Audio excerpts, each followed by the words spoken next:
Wrong number वाला प्यार episode 39। पिछले एपिसोड में हमने देखा कि किस तरह शगुन अथर्व से जिद करती है। चलिए कहानी शुरू करते हैं। मुंबई या हुजावेला। दिशा अपने कमरे में आकर दरवाज़ा जोर से बंद कर दी और भागते हुए बेड पर जा गिर पिल्लों में अपना मुंह छुपाकर रोने लगी। उसका दिल इतना रो रहा था कि उसे सांस लेने में प्रॉब्लम होने लगा।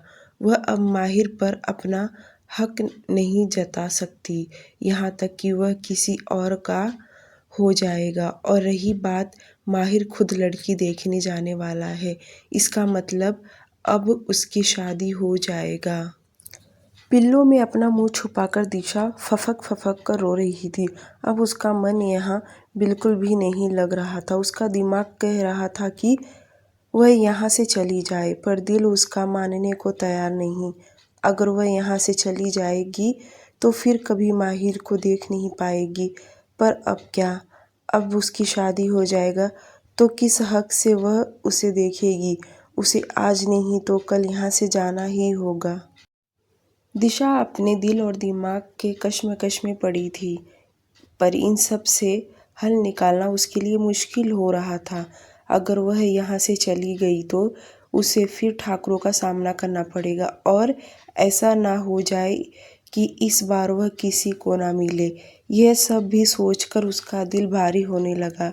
उसके ऊपर अपने घर की जिम्मेदारियां भी थी जो कि माहिर अब संभाल रहा था, उसकी पढ़ाई। यह सब सोच दुखी होने लगी।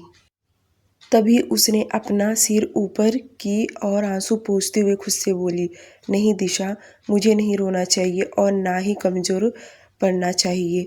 कोई भी रिश्ता ज़बरदस्ती का अच्छा नहीं होता, और मैं ज़बरदस्ती करके मुझे कुछ हासिल नहीं होने वाला। मैं क्या ही कर सकती हूँ? सिर्फ प्यार की भीख मांग सकती हूँ। दिशा काफ़ी देर तक रोती रही और अपने बचपन की यादें सोच सोचकर रोए जा रही थी।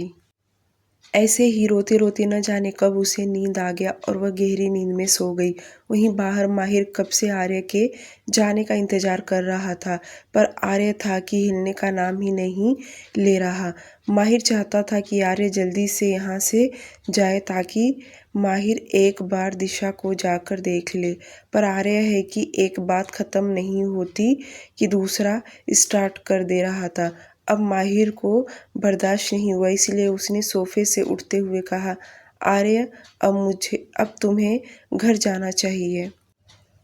माहिर एरोगेंट आवाज़ में बोला था, जिसे देख आर्य को भी बुरा लगा, पर उसे पता है माहिर का नेचर। वह बहुत ही सख्त तरीके से हर किसी से पेश आया करता है। अगर उसके दिल में दिशा के लिए कुछ फीलिंग्स होगा तो वह जाहिर नहीं करेगा। माहिर जब सोफे से उठा तब आर्य सोफे पर बैठा ही था। उसके सामने माहिर दिशा के कमरे में नहीं जा सकता, इसलिए वह अपने कमरे में चला गया और अपने कमरे में आते ही उंगलियों से अपने माथे को रब करने लगा। उसे खुद नहीं समझ आ रहा कि वह जो कर रहा है वह ठीक है या गलत। उसे इतना तो पता है, ज़बरदस्ती में ली गई फैसला कभी ठीक नहीं होता। माहिर के दिमाग में यही सब चल रहा था। ज़्यादा ना सोचते हुए तुरंत वह वॉशरूम में चला गया और थोड़ी देर शावर के नीचे खड़ा रहा। माहिर आंखें बंद करके शावर के नीचे खड़ा था कि उसकी आंखों के सामने वह सीन नजर आने लगा जब दिशा ने अपनी पैंटी और ब्रा निकाल कर फेंक दी थी, और वह किस तरह उसके ऊपर आकर बैठ गई और उसे फोर्स करने लगी। यह एक बार नहीं, माहिर को कई दफ़ा वह सब याद आता था। वह चाहकर भी उसे अपने दिमाग से वह सब निकाल पाना मुश्किल था। वह अपने आप को काम में बिजी रखने लगा था, पर रह रह के उसे बार बार उन दोनों का उस रात मेल्ट होना, वह सब हमेशा उसकी आंखों के सामने दिखता था। बहुत ही अलग फीलिंग्स थी, क्योंकि कुछ ही देर उसे लगा था वह खुद बहक चुका था दिशा के लिए, और उन दोनों की बदन की खुशबू जो माहिर को कई बार उसके अपने बॉडी से स्मेल आता था। माहिर ऐसे ही शावर के नीचे खड़ा था। अपनी आंखें झट से खोल दिया और शावर बंद करके बाथरोब पहन लिया और वार्डरोब के तरफ चला गया। उसने ट्राउज़र और टी-शर्ट निकाल पहन लिया और जल्दी से नीचे आया तो आर्य चला गया था और वह अपने जेब से की बाहर निकाला और दिशा के कमरे के तरफ जाने लगा और दरवाज़ा खोल अंदर गया। और जैसे दरवाज़ा खोला उसने सामने देखा तो दिशा पेट के बल बेड पर सोई थी। उसे देख ऐसा लग रहा था कि वह जैसे बाहर से आई है वैसे ही बेड पर गिरी थी, क्योंकि दिशा बेड पर ठीक तरीके से नहीं सोई थी। वही माहिर दरवाज़ा बंद करके एकदम दिशा के पास आया और झुककर उसके चेहरे को देखा, जो रोने की वजह से अभी भी उसकी आंखें गीली थी और बाल आंसुओं से चिपके हुए थे। माहिर एक उंगली से उसकी आंखों को छूकर देखा तो अभी भी आंसू गीले थे और उसके गाल पर आंसुओं के निशान बन चुके थे। उसके चेहरे पे आ रहे बालों को माहिर ने साइड किया और बेड पर बैठ एकटक उसे देखता रहा। मन ही मन खुद से कहने लगा, क्यों कर रही हो तुम ये सब? कितने बार मना किया है? जो तुम समझ रही हो मैं नहीं हूँ, मैं प्यार नहीं कर सकता तुमसे। दिशा की यह हालत देख माहिर को बुरा लग रहा था। वह दिशा को इतने दर्द में नहीं देखना चाहता। माहिर उसे ठीक तरीके से बेड पर सुलाया और ब्लैंकेट से उसे अच्छी तरह से कवर कर दिया और उसे देखते हुए खुद से कहा, तुम मेरी होना चाहती हो ना? इससे क्या फ़ायदा होगा? तुम जिस उम्र में हो तुम्हारे सिर्फ और सिर्फ जज्बात उमड़ रहे हैं, पर मैं चाहता हूँ तुम अपनी पढ़ाई और पर ज़्यादा फोकस दो, यहाँ तक कि तुम आगे चलकर एक काबिल लड़की बनो। इतना बोलते वक्त उसका हाथ दिशा के माथे पर चला गया और वह फिर से उसे घूरकर देखने लगा। तभी उसकी नज़र उसके होठों पर गया कि तभी उसे वापस याद आने लगा कि उस रात उसने जाने कितने घंटे उसके होठों को चूसता रहा और सुबह होने पे उसके होंठ सूज के लाल हो चुके थे, यहाँ तक कि बाइट के निशान भी थे। माहिर के ख्याल में वही सब आने लगा कि वह अपने आ रहे ख्यालों को जल्दी से झटक दिया। माहिर खुद से बातें करते हुए कहा, मुझे ऐसा लगता है कि अब तुम्हें मैं खुद से दूर रखूं, तभी यह सब आगे चलकर ठीक होगा, वरना रोज़ हालात बिगड़ते जाएंगे और इन सब में तुम्हें ज़्यादा तकलीफ़ होगा, जो कि मुझे बिल्कुल भी अच्छा नहीं लगेगा। अगली सुबह दिशा अपने टाइम पर उठकर फ्रेश होकर डाइनिंग टेबल पर आकर ब्रेकफास्ट कर रही थी कि थोड़ी देर बाद माहिर रेडी होकर नीचे आया। आते ही उसकी नज़र दिशा पर जा टिका। वह गौर से दिशा को देख रहा था, जो कि अपने ब्रेकफास्ट करने में बिजी थी। माहिर भी आकर डाइनिंग टेबल पर हेड चेयर पर बैठ गया। दिशा ने भांप लिया था कि माहिर बैठा है, पर उसने नज़र उठाकर नहीं देखी। वहीं माहिर उसे ही देख रहा था कि उसका ब्रेकफास्ट हो जाए तब वह उससे बात करेगा। थोड़ी देर के बाद उसका ब्रेकफास्ट फिनिश हो गया। वहीं विशाल उसे पिकअप करने आ गया था और जब विशाल अंदर आया और दिशा अपना बैग उठाकर जाने को हुई कि माहिर उससे बोला, रुको, मुझे तुमसे कुछ बात करना है। ये सुनते ही दिशा तुरंत रुक गई और माहिर के तरफ सवालिया नज़रों से देखने लगी। ये देख माहिर ने कहा, तुम आज अपना पैकिंग कर लो, कल से तुम्हारा शिफ्टिंग अपार्टमेंट में हो जाएगा, कल से तुम वहीं रहोगी। ये सुनते ही दिशा का दिल, जो पहले ही टूट चुका था, अब तो चूर चूर होने लगा। वह एकटक माहिर को उदास नज़रों से देखने लगी। उसकी बातें उसके दिल पर तीर का काम कर रहा था। वह खामोशी से माहिर को देख ही रही थी कि माहिर आगे बोला, मैं आज ही अपने लिए लड़की देखने जाने वाला हूँ और मेरी शादी बहुत जल्दी हो जाएगा, तो मैं नहीं चाहता हूँ कि तुम मेरे घर में रहो, यह बात हर किसी को पता चले। माहिर के हर एक शब्द से दिशा के दिल में दर्द हो रहा था। उसे एक ही शब्द बोलना नहीं जा रहा था, यहाँ तक कि उसके हाथ पैर ठंडा पड़ने लग गए। उसको इतना शांत देख माहिर को अच्छा नहीं लगा। वह चाहता था कि दिशा कुछ कहे, पर वह कुछ नहीं बोल रही थी। जिसके चलते माहिर आगे बोला, मैं नहीं चाहता हूँ कल को तुम्हारे ऊपर कोई उंगली उठाए, मुझे कोई सवाल करे, इसलिए तुम कल से अपार्टमेंट में जाओगी रहने। तुम्हारे सभी चीज़ों का वहाँ पर अरेंज करवा दिया गया है। अगर तुम्हें किसी चीज़ की ज़रूरत पड़े तो तुम विशाल को बेझिझक कह देना। माहिर बिना पलके झपकाए दिशा को देख रहा था कि वह कुछ कहे, उसके बोलने का इंतजार कर रहा था। वहीं अब दिशा ने अपनी नज़रें नीचे झुका ली थी क्योंकि उसकी आंखों में हल्का आंसू आ चुका था। उसे रोना आ रहा था, पर वह अपने आप को बहुत स्ट्रॉन्ग करके माहिर के सामने खड़ी थी और बिना कुछ कहे उसने अपना सिर हाँ में हिला दी, जैसे कोई सीधी गाय हो उसे खूंटे में या धूप में खड़ा कर दिया गया हो। दिशा को देख सेम वही वाइब्स आ रहा था। दिशा ने नज़र उठाकर माहिर की तरफ नहीं देखी और पीछे पलट जाने लगी। उसको जाता देख विशाल भी उसके पीछे जाने लगा। उसने अपनी नज़र इसलिए नहीं उठाई क्योंकि अब उसके आंखों में आंसू आ गए थे और वह माहिर के सामने बिल्कुल भी रोना नहीं चाहती थी। उसको सीधा जाते देख और कुछ न बोलता देख माहिर के दिल में दर्द हो रहा था। वह चाहता था कि दिशा कुछ कहे, पर वह कुछ नहीं कही। उसकी खामोशी कहीं न कहीं माहिर को और भी तकलीफ दे रहा था। वह ऐसा करना तो बिल्कुल भी नहीं चाहता था, पर न जाने क्यों वह बहुत मजबूर होने लगा था। दिशा जब विला से बाहर गई तब वह रोने लगी और जल्दी से जाकर वह कार में बैठ गई। अब उसके आंसू रुकने के नाम नहीं ले रहा था। वह खिड़की से बाहर देख रही थी और अपने दोनों हाथों से आंसू भी पोंछने लगी। उसे चिल्ला चिल्ला कर रोना था, पर वह किसी के सामने नहीं रोना चाहती थी। पर उसके आंसू भी बंद नहीं हो रहे थे, झरने की तरह बह रहे थे। विशाल भी फ्रंट सीट पर आकर बैठ गया और मिरर में से वह दिशा को देख रहा था। उसे भी बिल्कुल अच्छा नहीं लगा।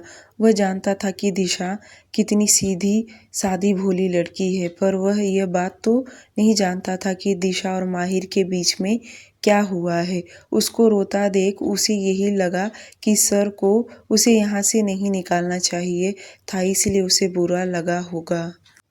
उसको इतना रोता देख विशाल को रहा नहीं गया, जिसके चलते वह बोला, दिशा मैडम आपको इस तरह से नहीं रोना चाहिए। मुझे पता है आपको बुरा लगा होगा।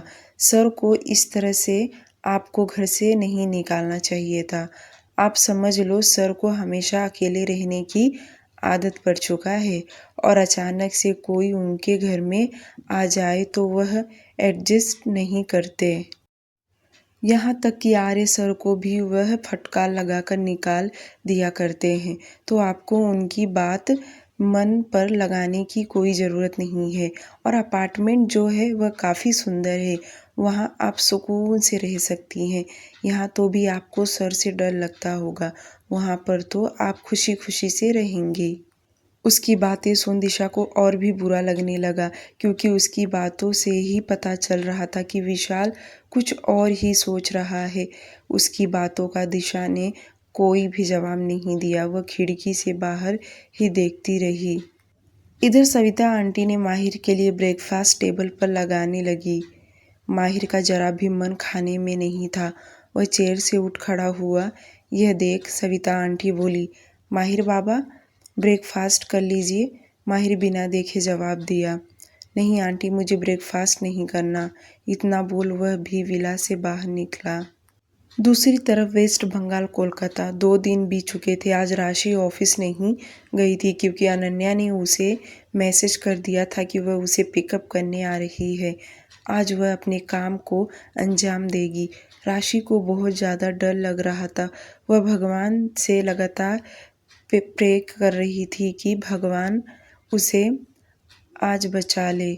उसने भी अपने मोबाइल से टेक्स्ट मैसेज वीर को कर दिए कि अनन्या मैडम उसे पिकअप करने आ चुकी हैं।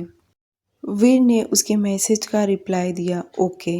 वीर का ओके का मैसेज देख राशि ने एक इमोशनल इमोजी भेज दी। इतनी इमोशनल इमोजी देख वीर ने उसे टेक्स्ट मैसेज करते हुए लिखा, डोंट वरी डियर, और साथ में उसने स्माइल वाली इमोजी भेज दिया। उसके मैसेज में डियर शब्द देख राशि को बहुत अच्छा लगा और स्माइल वाला इमोजी देख उसके चेहरे पर स्माइल आ गया। उसे इस बात का तो डर बिल्कुल भी नहीं था क्योंकि सारी बातें वीर को पता थी, इसलिए वह वापस बेफिक्र हो गई और वीर का सपोर्ट पाकर उसका डर कहीं न कहीं निकल गया। कुछ ही देर में वे दोनों एक होटल के सामने जाकर उनकी कार रुकी और कार के अंदर से वे दोनों देख सकते थे कितनी बड़ी होटल है। JW Marriott hotel Kolkata. Ananya बहुत होशियार थी, यह बात राशि बहुत अच्छे से जानती थी। वह कार हाईवे के रोड पर ही रोकी थी ताकि कहीं पर भी CCTV कैमरे में उसके कार का नामो निशान न दिखाई दे। और अनन्या ने उस कार में से राशि को उतरने के लिए बोली। उसके बोलते ही राशि कार का दरवाज़ा खोली कि अनन्या आगे बोली, आगे चलकर तुम्हें एक आदमी मिलेगा, वह तुम्हें रूम नंबर में लेकर जाएगा। तुम्हें करना कुछ नहीं है, बस तुम उसे रूम में जाकर बाकी का फॉर्मेलिटीज़ वह तुम्हें समझा देगा। अनन्या के बात सुन राशि ने सिर हाँ में हिला दी और कार का दरवाज़ा खोलकर कार में से बाहर निकली और होटल की तरफ बढ़ गई। 5 मिनट तक उसे लगा चलकर होटल तक जाने के लिए और वह गेट के अंदर एंटर हुई कि उसे वहीं एक आदमी मिला। राशि के जाते ही अनन्या टेढ़ा मुस्कुराने लगी। न जाने उसके दिमाग में क्या चल रहा था, वह कौन सा प्लान बना कर रखी है। वह आदमी राशि को अपने साथ होटल के अंदर लेकर गया। वह जैसे जैसे जा रहा था राशि उसके पीछे चली जा रही थी। राशि ने अपना मोबाइल ले वीर को टेक्स्ट मैसेज कर दी कि अनन्या मैडम ने मुझे हाईवे पर ही छोड़ दिया और उन्होंने मुझे अंदर जाने के लिए कहा और एक आदमी मुझे अपने साथ अंदर लेकर जा रहा है। राशि ने जैसे मैसेज किया कि वीर का रिप्लाई तुरंत आ गया कि वह लोग जैसा तुम्हें करने के लिए कह रहे हैं तुम वैसा ही करो। उसके इतना जल्दी मैसेज का रिप्लाई देख यही लग रहा था कि जैसे वीर अपने हाथ में मोबाइल लेकर ही बैठा हो और वह राशि के मैसेज के आने का ही इंतज़ार कर रहा था। इधर से राशि ने ओके का मैसेज किया और जल्दी से डिलीट कर दी और वह आदमी राशि को 4th फ्लोर पर रूम नंबर 701 में लेकर गया। वह आदमी रूम का दरवाज़ा खोला और अंदर गया। उसके साथ राशि भी अंदर गई। राशि को बहुत डर लग रहा था कहीं आदमी उसके साथ कोई ऊंच नीच ना कर दे, क्योंकि यहाँ पर तो कोई उसे दिखाई भी नहीं दे रहा।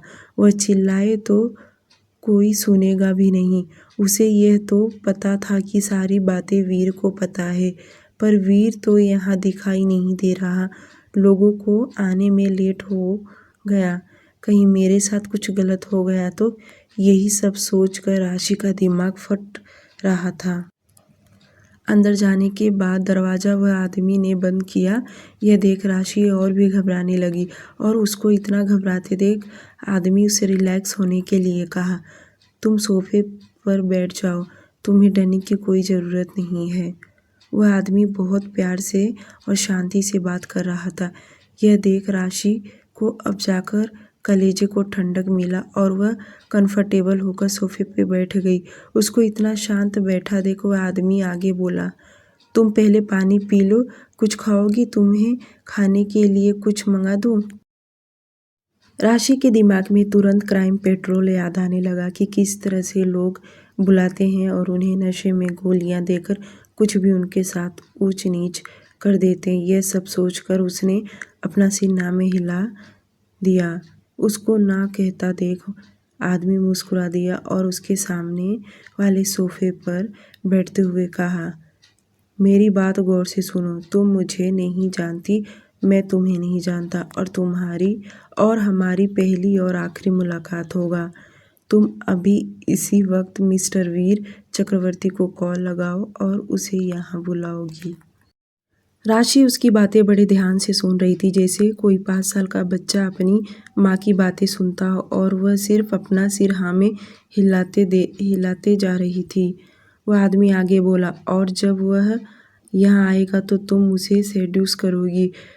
तुम तब तक उसे सेड्यूस करती रहोगी जब तक कि उसका पत्थर दिल मॉम की तरफ पिघल ना जाए, जैसे कि एक लड़का एक लड़की वह सब करते हैं। सेड्यूस शब्द सुनते ही राशि के तो हाथ पैर कांपने लगे। वह अंदर से परेशान होने लगी कि आखिर उसे यह लोग कैसा काम करवाने का सोच रहे हैं।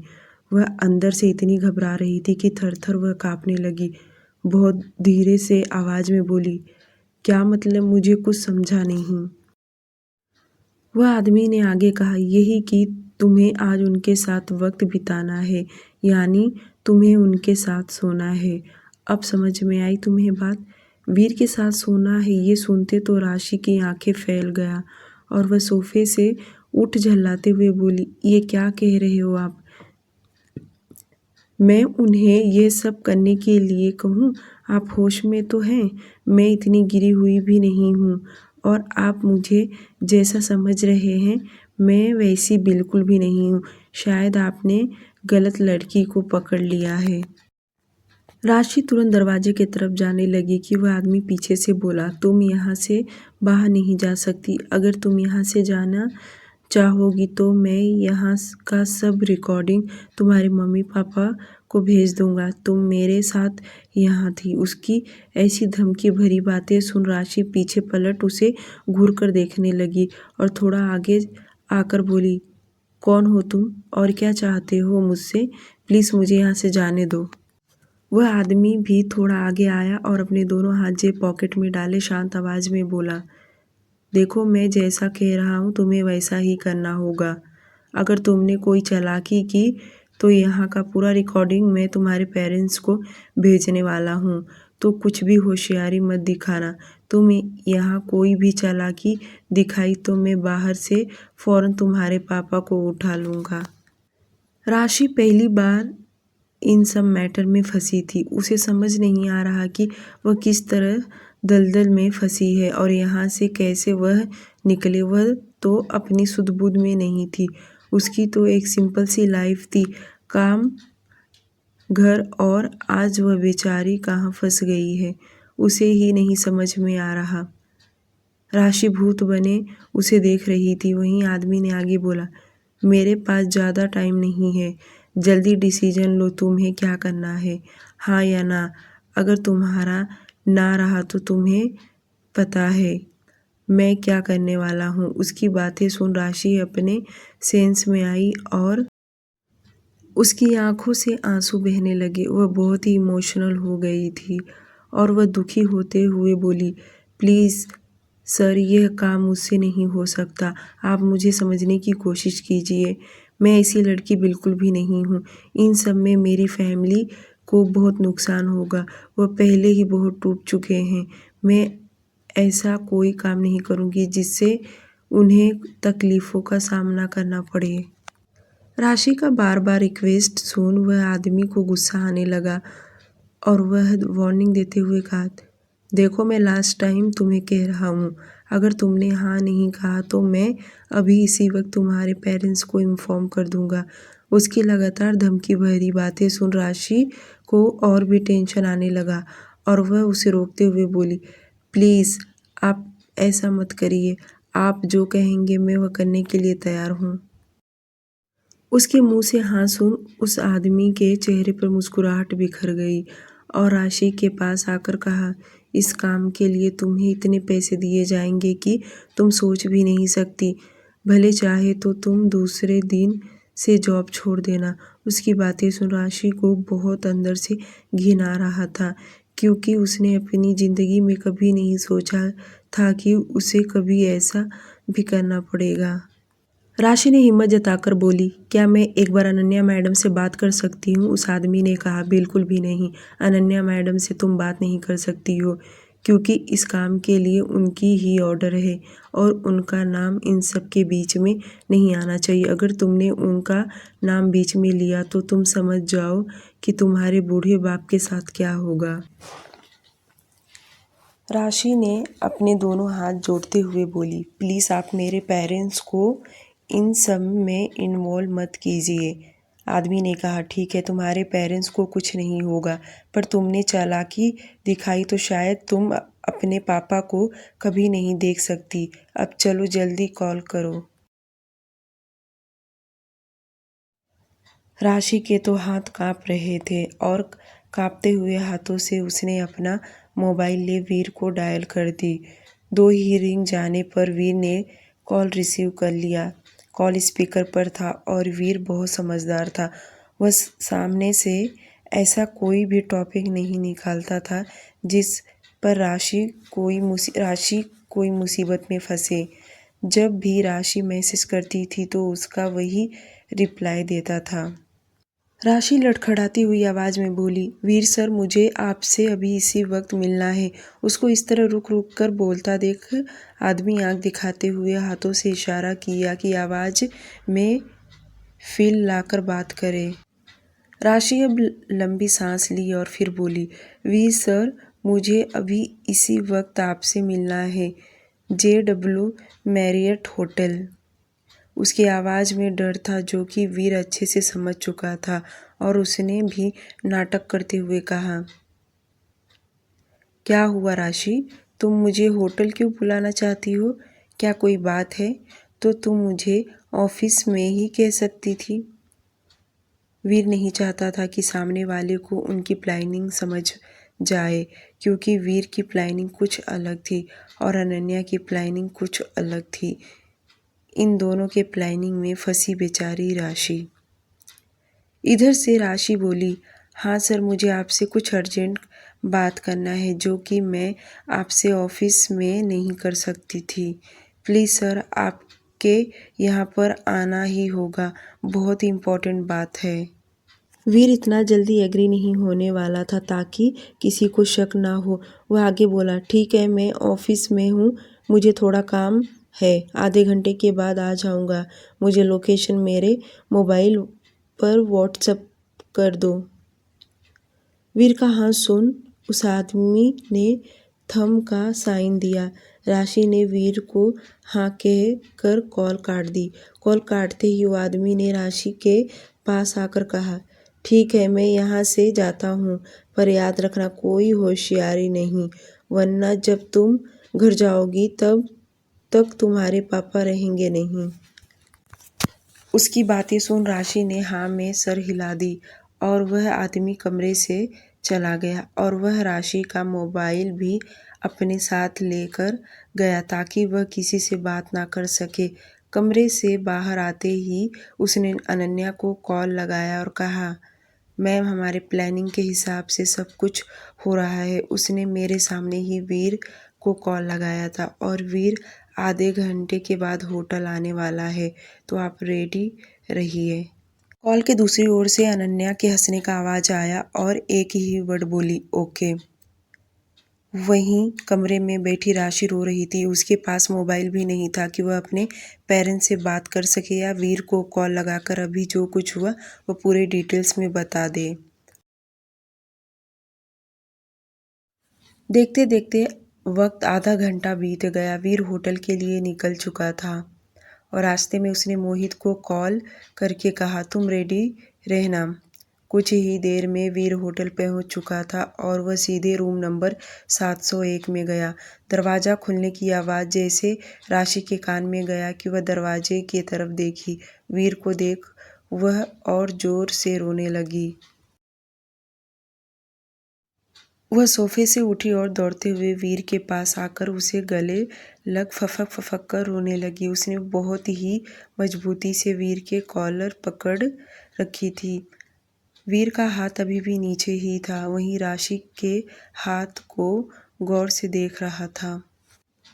राशि इतना रो रही थी कि चुप होने का नाम ही नहीं ले रही। वहीं वीर ने उसका हाथ पकड़ के छुड़ाते हुए उसे खुद से दूर करते कहा, क्या हुआ, तुम इतना क्यों रो रही हो? अब मुझे बताओ कि तुम। वीर इतनी सॉफ्ट बातें सुन राशि को और भी रोना आ रहा था। वहीं वीर उसे चुप कराते हुए कहा, अब तुम मुझे पूरी डिटेल्स में बताओगी। वीर की सख्त आवाज़ सुन राशि ने अभी कुछ देर पहले उसकी और वह आदमी की जो भी कन्वर्जेशन हुआ था वह पूरे उसने वीर को बता दिए, और बताने के बाद उसे अब जाकर ठंडक मिला। वीर को भी यकीन नहीं हो रहा कि अनन्या ने उसे यह काम करने के लिए कहा। आखिर वह इतना कैसे गिर सकती है? पर वीर भी पीछे नहीं हटने वाला था। आज किसी भी हालत में उसने भी सोच लिया था कि अनन्या को सबक तो सिखाना ही पड़ेगा। वीर अपना हाथ राशि के चेहरे पर फेरते हुए कहा, तुम टेंशन मत लो, मैं आ गया हूँ ना, और जीत हमारी होगी, बस तुम देखती जाओ। इतना बोल दांत पीसने लगा। पता नहीं उसके दिमाग में क्या चल रहा था और आगे क्या करेगा।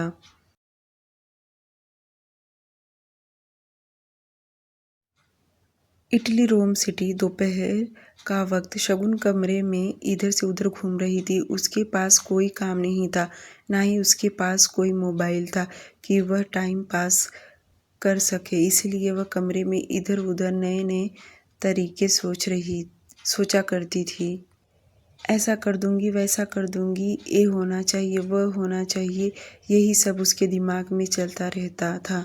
और जब शाम होता था तो वह बालकनी में जाकर बर्ड को देखा करती थी, उनसे बातें किया करती थी। ऐसे ही उसके दिन बीत जाया करते थे। वह दिन भर अथर्व के बारे में भी सोचती थी, उसे एक न एक दिन सबक सिखाऊंगी। यही सब सोच के जाकर बेड पर लेट गई और अपने हाथों से अपने सिर को दबाने लगी। वहीं ऑफिस में बैठा अथर्व अपने काम में बहुत बिजी था, और जब वह फ्री हुआ तो अपना लैपटॉप ले घर का व्यू देखने लगा, और जब देखा कि शगुन बेड पर लेटे अपने सिर को दबा रही है। अथर्व उसे बहुत गौर से देखने लगा। वह खुद से बोला, कहीं इसकी तबीयत तो नहीं खराब है। उसने अपना मोबाइल ले सर्वेंट लूसिया को कॉल लगाया और कहा कि तुरंत मेरे बेडरूम में जाकर देखे कि शगुन की तबीयत को क्या हुआ है। अथर्व का ऑर्डर पाते ही सर्वेंट लूसिया तेजी से दौड़ते हुए अथर्व के रूम में गई, और अंदर जाते ही देखी तो शगुन बेड पर लेटी हुई थी। अब तक सर्वेंट लूसिया काफ़ी हिंदी बोलना सीख गई थी, और वह आजकल शगुन के साथ हिंदी में ही बात किया करती थी। उसे जो कुछ शब्द नहीं आता था वह इंग्लिश में बोलती थी, बाकी आम बातें वह हिंदी में कंटिन्यू ट्राई करती रहती थी। सर्वेंट लूसिया ने शगुन से उसकी हेल्थ कंडीशन को पूछते हुए बोली, मैम आपको क्या हुआ है, क्या आप ठीक हैं? सर्वेंट लूसिया के सवाल सुन शगुन बेड से उठकर उसे घूर कर देखने लगी और सवाल करते हुए पूछी, आपको कैसे पता कि मेरी तबीयत ठीक नहीं है? सर्वेंट लूसिया ने अपना मोबाइल दिखाते हुए बोली, सर का मुझे कॉल आया था कि आपकी तबीयत ठीक नहीं है। प्लीज़ आप मुझे बताइए आपको क्या हुआ है। सर्वेंट लूसिया की बातें सुन शगुन अपने मन में सोचने लगी कि मैंने तो किसी को कुछ बोली नहीं, और वह तो अपने ऑफिस में है, तो उसे कैसे पता कि मेरी तबीयत ठीक है या नहीं। वह यही सब सोच रही थी कि सर्वेंट लूसिया वापस बोली, मैम प्लीज़ बताइए, मुझे सर को अपडेट देना है। शगुन कुछ सोचते हुए बोली, उन्हें कह दो कि मेरे सिर में बहुत दर्द है, आकर मेरा सिर दबा दे। शगुन की बातें सुन सर्वेंट लूसिया ने अपना सिर हाँ में हिला दी और अपना मोबाइल ले अथर्व को कॉल करने लगी। अथर्व ने उसका कॉल नहीं उठाया क्योंकि वह ऑफिस में बैठे शगुन की बातें सुन लिया और अपना मोबाइल ले ऑफिस से निकल चुका था। कुछ ही देर में वह विला आ पहुंचा और उसको इतना जल्दी देख सभी लोग शॉक्ड थे, और वह तेजी से अपने कमरे में गया। सर्वेंट लूसिया कमरे से तभी निकल चुकी थी। वह नीचे आकर घर के काम कर रही थी। सर्वेंट लूसिया के जाने के बाद शगुन बेड पर लेटे ही आंखें बंद की थी, क्योंकि उसका सिर सच में बहुत दर्द कर रहा था और उसे तो यही लग रहा था कि इतनी छोटी सी बात को उसके ऊपर कौन ध्यान देगा। और जब अथर्व अपने कमरे में गया, वह शगुन को देखा उसके पास आकर साइड में बैठा और अपना हाथ आगे बढ़ाकर उसके हाथ को हटाया जो उसका एक हाथ सिर पर था। अथर्व का हाथ टच होते ही शगुन तुरंत अपनी आंखें खोल के उसे देखने लगी और अथर्व को देख जल्दी से उठकर बैठ गई। पर उसके सिर में इतना दर्द था कि अचानक से उठने से और भी दर्द करने लगा। उसको अचानक से उठते देख अथर्व ने उससे कहा, तुम लेट जाओ, मैंने डॉक्टर एलिना को बुला दिया है। शगुन को यकीन नहीं हो रहा कि अथर्व सच में उसके सामने आकर बैठा है और उसकी तबीयत को लेकर इतना फिक्र कर रहा है। वह जब तक यकीन करती कि अथर्व आगे बोला, क्या तुम्हारे सिर में बहुत दर्द हो रहा है? शगुन ने छोटे बच्चे की तरह अपना सिर हाँ में हिलाई। अथर्व ने उसकी बाहें पकड़कर अपने तरफ खींच लिया और उसका सिर अपने पैर पर रख हल्के हाथ से सहलाने लगा। अथर्व ऑफिस से निकला तभी उसने डॉक्टर एलिना को कॉल कर दिया था कि वह जल्दी से विला आ जाए, और शगुन ने जो सर्वेंट लूसिया से बातों में कह दिया था कि अपने सर को कह दो कि आकर मेरा सिर दबाए, इसलिए अथर्व उसका सिर दबाने लगा। आज शगुन ने कोई रिएक्ट नहीं की, बल्कि वह उसे अपने सिर को दबाने दे रही थी। उसे बहुत सुकून मिल रहा था और बहुत अच्छा फील कर रही थी। उसने एक बार भी उसे रोका नहीं, जैसे उसे भी इस चीज़ की ज़रूरत हो। अथर्व बड़े हल्के हाथ से उसके सिर को दबा रहा था और ऐसे ही न जाने कब तक वह दबाता रहा, और शगुन को इतना अच्छा लग रहा था कि उसे जल्दी नींद आ गया। मुंबई आहूजा वेला दोपहर का वक्त। दिशा जब कॉलेज से निकली तो उसका मन और भी उदास हो रहा था, क्योंकि उसे पता था आज उसका लास्ट दिन है और घर जाने के बाद उसे अपना सामान पैकिंग करके निकलना पड़ेगा। वह चाहेगी तो भी वह नहीं रह सकती, क्योंकि माहिर ने उसे कह दिया है कि वह आज पैकिंग कर ले। वह रास्ते भर यही सोचते घर आ गई। घर आते ही सविता आंटी ने उसे फ्रेश होने के लिए कहा। दिशा ने बिना कुछ जवाब दिए वह सीधे अपने कमरे में चली गई और बैग साइड में रख बेड पर पेट के बल लेट कर रोने लगी, क्योंकि आज इस बेड पर उसका लास्ट दिन था। वह यहाँ बिताए हुए एक एक पल को याद कर रही थी। जब वह पहली बार यहाँ आई थी तब से लेकर आज तक वह हर एक पल को मिस करके रोने लगी। तभी दरवाज़ा खटखटाने का आवाज़ आया और दिशा ने जल्दी से अपने आंसू पोंछे और उठकर दरवाज़ा जाकर खोली तो देखी सविता आंटी खड़ी थी और उन्होंने फिर से दिशा को लंच करने के लिए बुलाया।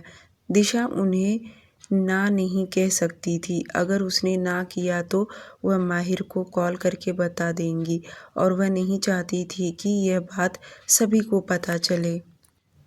10 मिनट में फ्रेश होकर बेमन से आकर डाइनिंग टेबल पर बैठ गई और सविता आंटी ने उसके मनपसंद का खाना बनाई थी, क्योंकि उन्होंने सुबह ही सुन लिया था कि दिशा आज से अपार्टमेंट रहने चली जाएगी। इसलिए सविता आंटी ने बहुत सारे पकवान बनाए ताकि दिशा को खाकर अच्छा लगे। सविता आंटी भी देख सकती थी कि दिशा बहुत उदास दिख रही है, पर उन्हें इस बारे में जरा भी भनक नहीं कि वह क्यों उदास है। सविता आंटी उसे बेटी की तरह ट्रीट करती थी।